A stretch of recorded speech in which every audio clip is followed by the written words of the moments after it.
Hello everyone, and welcome back to the Board Gaming Doctor. My name is Phil. I'll be your Board Game Doctor today. In this video, I'm going to go over a long-awaited game of mine. This is Civolution, a game by Stefan Feld that has been talked about since last Essen, 2023, last year. So this is a very much anticipated and expected game on my end. And so this video is going to go over the game highlights, how it works, and what you're generally doing in this game, as well as some game comparisons that I've made as I have played this game, some peer review comments, and then finally my first impressions and ranking of this game. So, in Civolution, it's got a very interesting twist on the theme of a civilization game, which this appears by its title and look. So in this game, you are a part of a class, a futuristic class, where the final exam is this game. You are simulating a civilization experience as deities, doing everything that a civilization game could offer, such as movement, exploration, taking resources, growing and moving your tribes around, and such. But with a Euro twist involving dice placement, dice rolling and action selection with dice, tableau building with these cards, and of course track advancement. At the end of 4 rounds, after you follow all of the phases listed here, you will score, and whoever has the highest score wins. So that, as far as an overview, that is very much scratching the surface. There is a lot to this game. I believe the rulebook has 44 pages to it, and not including the glossary and player aids. And so this game is quite heavy in terms of rules complexity and learning.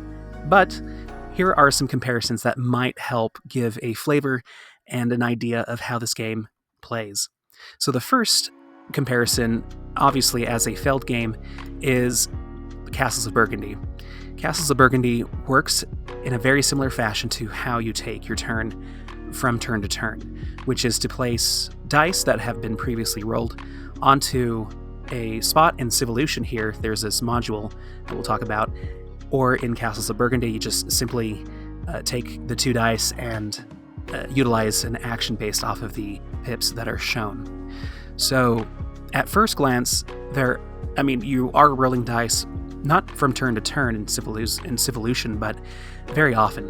And so to mitigate the randomness, you have factors that you can use, such as, in this game, ideas to add or subtract 1 from the pip. You can use focus markers that can allow you to automatically use them as any wild dice as well. And you can even use resources as planning markers to automatically use that pip as a dice. So there are plenty of ways to mitigate the randomness that is inherent by the dice, as well as in a similar fashion in Castles of Burgundy. And so one way to think about this game is a civilization-themed approach and more complex approach to the core mechanisms of Castles of Burgundy. And I feel like that's true for how it's scored as well.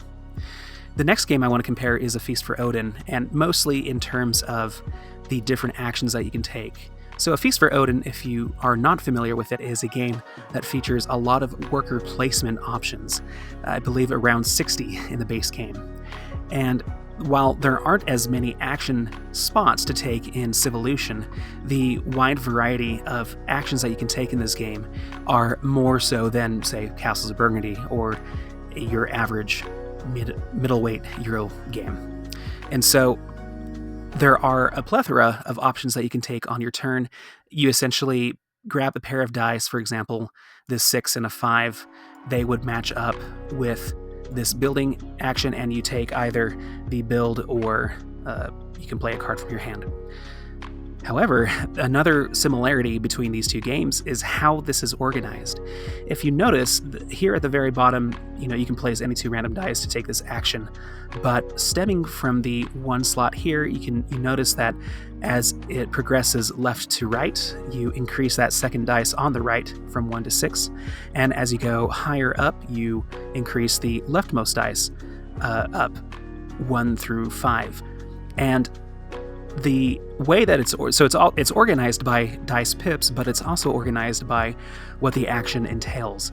And so I think this is pretty neat, not to spoil a little bit of what I will talk about at the end, but it's really neat how this whole organization is happening thematically as well as logistically, for you to understand what actions you can take based off of the dice that you have. The organization is somewhat similar in A Feast for Odin, where you can kind of understand how many workers you would need to place based off of the columns, and the rows are the groups of actions that perform similar functions, and you can tailor that based off of what you need to do on each turn. So in addition to the modules and ways that you take actions, this is a very sandboxy type of experience. Lots of things to do, lots of different ways to earn points, and different avenues to pursue strategically. And that is very similar to A Feast for Odin, where you have different routes to victory as well in a sandbox fashion. And so in terms of complexity and action selection and organization of how you take those actions too, I found a lot of similarities between this game and A Feast for Odin. The last game I want to compare is Tapestry. Tapestry is also a Civilization-themed game that has a very much Euro-style approach to the Civilization theme. And this game plus Tapestry are very much abstracted. There aren't a lot of in-depth and complex rules in terms of how these actions work. They're just simply an abundance of those types of actions in this game, without the nitty-gritty that you might find in an older school type of Civilization game. And so both of these games are very much abstracted approaches to the Civilization style game. Tapestry is lighter in terms of rules and plane complexity compared to this game, but I did find some similarities there.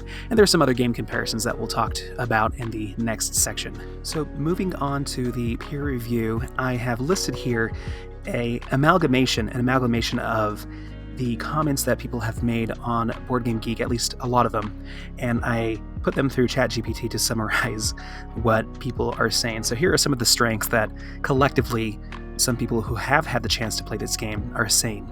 So first of all, a lot of people feel like there is immense replayability with this game, with different paths to victory, which we have sort of talked about. Not to go into too much detail, you have a wide variety of ways that you can score points in this game, intermittently and at the end of the game. Here's the end of the game final scoring breakdown.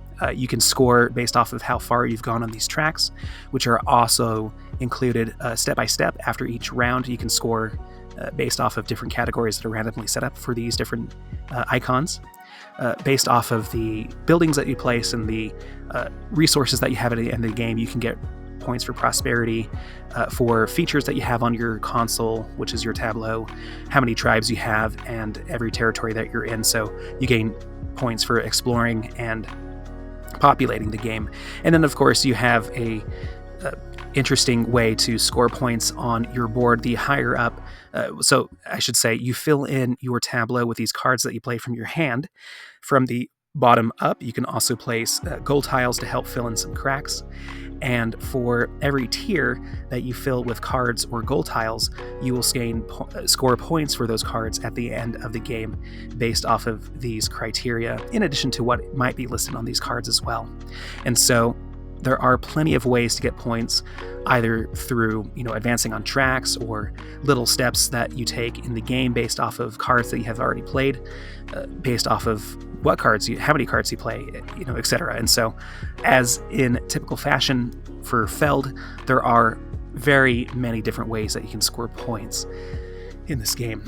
People say that there's excellent iconography, graphic design, and well-written rules, and I do agree with that as well. The iconography is very well done. I think Dennis Lohausen is the artist and perhaps behind the graphic design as well. And albeit the 44-page long rulebook, the time investment that it took to learn it, I would say that based off of the iconography, it does stick pretty well when you are in the midst of playing the game. And so I do agree with that. Meaningful decisions balanced between tactical responses and strategic planning. Yes, that is true. Tactical based off of the dice rolling that you have, and strategery that happens based off of the cards you play and the board situation. The solo mode, I do have my thoughts on this as well. I'll talk about that later. And so a lot of people enjoyed that. And high player engagement despite long play times. And that kind of goes into the weaknesses of this game that people have mentioned. For example, the heavy reliance on dice can frustrate players. Yes, since you are determining what actions you can do based off of luck, they're based off of dice rolls, which includes luck. I mean, there's probably more luck and randomness involved in this game from turn to turn than, say, a more deterministic worker placement game, or even a Civilization game in general.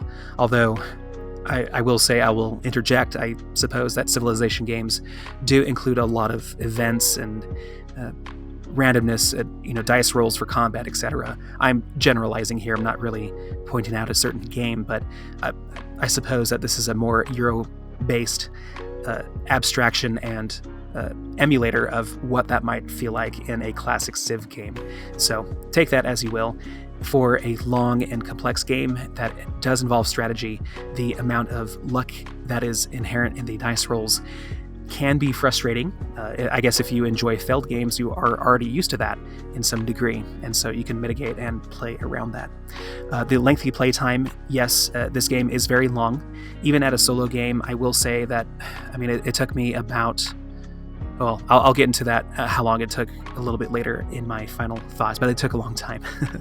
The randomness of what happens on the board as well. You might be looking for certain resources, and as you can see here, each region has a certain resource randomly allocated to it, and is flipped face down at the beginning of the game, such as it is here.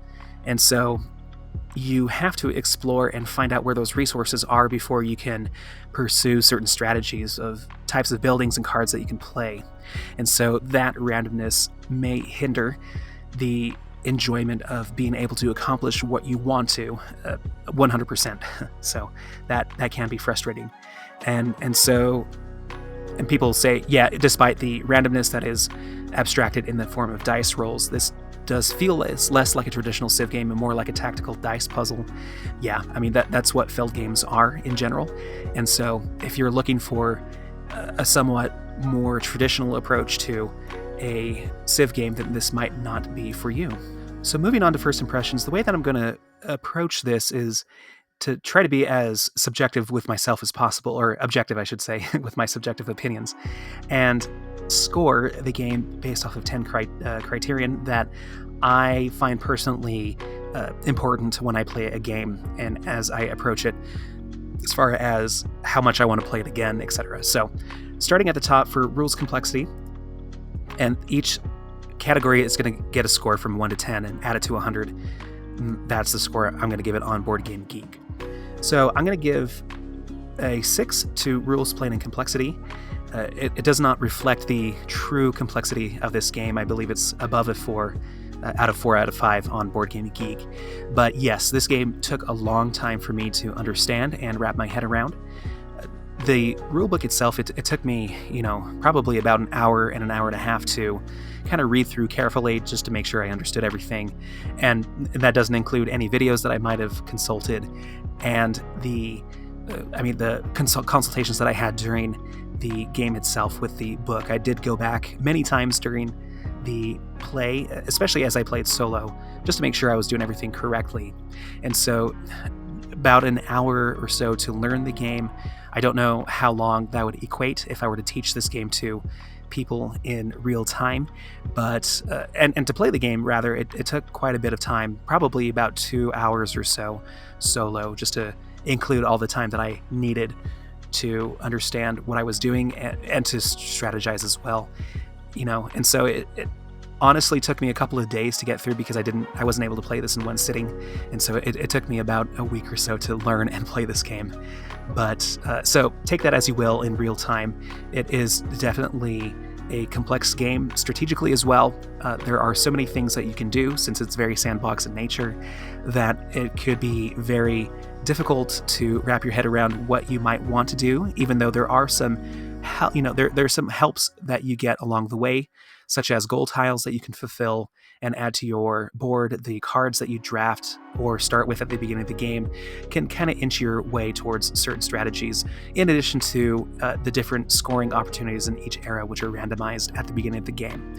So there are helps. It's not completely sandbox and you are left to the wilds. There are some ways to figure things out. Events as well can give you some guidance as well. So strategic expression, I'm going to give this game an 8 out of 10 for strategery.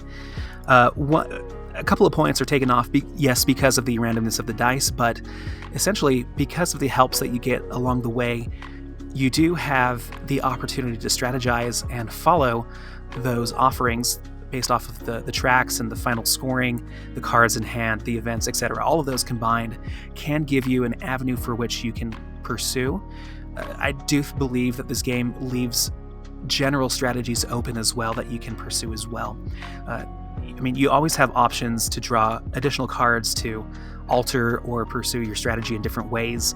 And so I do believe there are plenty of ways to win this game and to win this game creatively, which kind of goes into my next section: mechanism uniqueness and execution. How well does it play? How well do the mechanisms mesh and work together?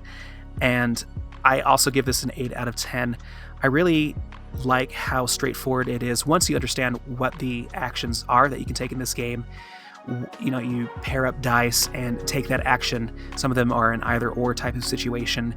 There aren't a lot of nuances. There are nuances, I should say, to some of these actions, like how do you move, how do you explore, etc. But I do feel like this game, with the iconography in particular, makes it a more streamlined and smooth experience once you understand what is going on. There are a lot of phases in this game akin to, once again, A Feast for Odin that you do follow, but it's very much spelled out here. And, the action phase is probably the most difficult to understand based off of, when you reset and roll your dice and how this advances, etc. But it's very straightforward, and you follow these steps, and it makes the game, one might say this makes it more clunky, but it is what it is, and it makes the experience a lot easier to understand once you are playing it, I feel. So an 8 out of 10 for me for that. So next, with thematic integration, I'm going to give this game a 10 out of 10 for that. What I look for in Euro games in particular, and I'm particularly fond of Euro games, are ways that make you feel like you are thematically aligned with the game's setting and theme in terms of mechanisms as well. I think this game meshes those two worlds, the theme and mechanisms, very, very well. One, down to the actions that you take and how they're organized as well. If you notice, these lower actions, sleep, is the basic need, followed by research. And that can lead you to, research ways that you can migrate and, do different activities to plan and gain sustenance. This follows a very, very cool and interesting and in a thematic way that makes sense, I feel, of how a civilization would progress. And so, you can take these actions at any time based off of the dice that you have. But I really like the feeling that this offers more examples, right? The cards themselves, I really, some of these cards make sense in what kind of resources they require. Like you need iron ore to make screws here. This represents dexterity and intelligence as well. And so I think the screw is really represented well based off of what costs it has and how you advance on the technology track here as well, which makes sense because it's an invention card. So the cards are really thematic. We didn't talk much about hunting, but way that, and there is a feeding mechanism in this game, which totally makes sense, and I love that. I love feeding, as I love Agricola and games like that. So this way that you gain food based off of the terrain type is very thematic as well. You get a lot of food if you're in the forest and water areas versus the desert, for example. I love that, And one small little nook here is this favor of Agira. And so, like I mentioned before, it's not a civilization game based off of our own history on Earth, but it's like a futuristic alien type of world that we are pretending to be deities of in a simulation. And so the iconography, it kind of represents that simulation type of like video game experience. But here some actions allow you to take extra bonus actions if you roll the dice, and it falls under the category of favor based off of where you are in this track. And you can also lose a track point to perform a Deus Ex Machina and save a tribe from being removed from the game. And so I love that little touch as well. There are so many things and ways that this game makes it very thematically feel like a Civ game, but utilizing Euro mechanisms in a very felt way that is intriguing. So I love the whole background of this game, this kind of unique, I feel, approach to a civilization game. It's not like sci-fi or anything like that, but it just makes sense, and I think this is probably the most thematically integrated Euro game I've ever played. Variability, I'm also going to give it a 10 out of 10. I feel like there are enough cards here, setup randomness, and different goal tiles. I mean, you can count how many of these chips that you can place onto your tableau. There are 20 different types of income chips, over 60, because I have a few out already for gold chips, attribute chips. Cards, there are like 30 in each deck. You see more in a higher player count, but you're not seeing the entirety of these decks. The different eras that you score, the events that you choose 4 out of a large number of events that happen during the game. So there are a lot of different pieces that make this game different each time, which is awesome. Replayability, I'm going to give it a 9. For me personally, I do feel like this game is very replayable based off of the variability, but also the strategery that happens in this game. You can pursue different avenues of play every time and have a game where you explore a lot. Like I did in this game, I got a lot of points by exploring, but you can also have another game where you really focus on your tableau and build out points that way, or really advance on these tracks, etc. I do feel like it's not as replayable because of how long and complex this game might be. It might be best if you have if you really enjoyed the solo experience, or 2 or 3 other friends that you can play this and have enough time to do so. I think that's where that comes into play the best. So not a perfect score. And for fun factor, I'm going to give it a 7 as well, to acknowledge the dice mitigation. Even though it is pretty robust in this game, there is that luck factor that can dampen the fun. I mean, this is not a fun forward game, it's a very strategic game, and so there is an enjoyment in just pure strategy, but the amount of tactility that happens, or I should, the tactical nature of the dice rolls, and during my own play, for example, I did not, I ran out of ideas pretty quick, and so it takes some skill to know when you should use ideas and when you shouldn't, but it is very easy to deplete your resources to do what you want to do, and so it does take some effort, and it can be frustrating if you need an exact dice, and despite there being 6 dice that you can choose from, potentially more, it can ruin your strategy over a long period of time if that happens. All right, so let's talk about the solo mode. I'm going to give this an 8 out of 10. The solo is quite surprisingly simple to do. You flip over a card on the solo player's turn, and you perform the action that is based on the card itself. Usually it's just moving up tracks or placing markers onto the board. Very, very easy to do. There are some edge cases where you need to consult the rules for priority, but other than that, the majority of the time it's pretty much just flip over and gain a base victory point score for the Vicky, which is the AI opponent, and there are also different difficulties that you can increase as you get better at this game. And so, yep, very easy to play. I had not many issues with it. Not a perfect 8 out of perfect 10 score, I think, just based off of the fiddliness that comes with the priority in certain actions that they take. Player interaction, I'm going to give an 8 out of 10 as well. For the most part, I think you can kind of pursue your own interests in this game, but the central board is where a lot of that interaction may happen, whether you are racing to get to certain spots, On the board, as you explore, you can claim these spots where you will get more points. You are going towards these building grounds to build settlements and statues as well. So there is a little bit of a race to get to certain points of the board and to produce and gain resources therein.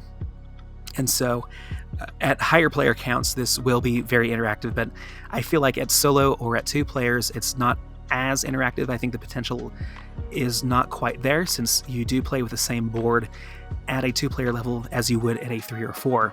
And so, yeah, I do miss out on a perfect 10 score, I think, because it feels pretty wide open, in my opinion, at a 2-player experience. And then finally, tournament style competitiveness. How well could this game be represented in a tournament style or very competitive type of scene? I'm thinking like board game arena, the arena format where people are grinding and really playing this, or live tournament scenes as well. Would this game ever be featured in the World Series of Board Gaming, for example? That's something I'm always interested in. You look at games these days that are very much mid to heavyweight Euros like Arc Nova, and you can see that being very competitive on YouTube and otherwise. And so, does this game have that opportunity chance? I think it does. One thing that I think about with this game is that with comparisons to Castles of Burgundy, if you do play Castles with someone who is very experienced, despite the randomness of dice rolls, you will probably lose. And I think that says a lot to the foundational strategy that this game offers. And I think that the same can be said about this game as well. It is very complex and there are a lot of moving parts.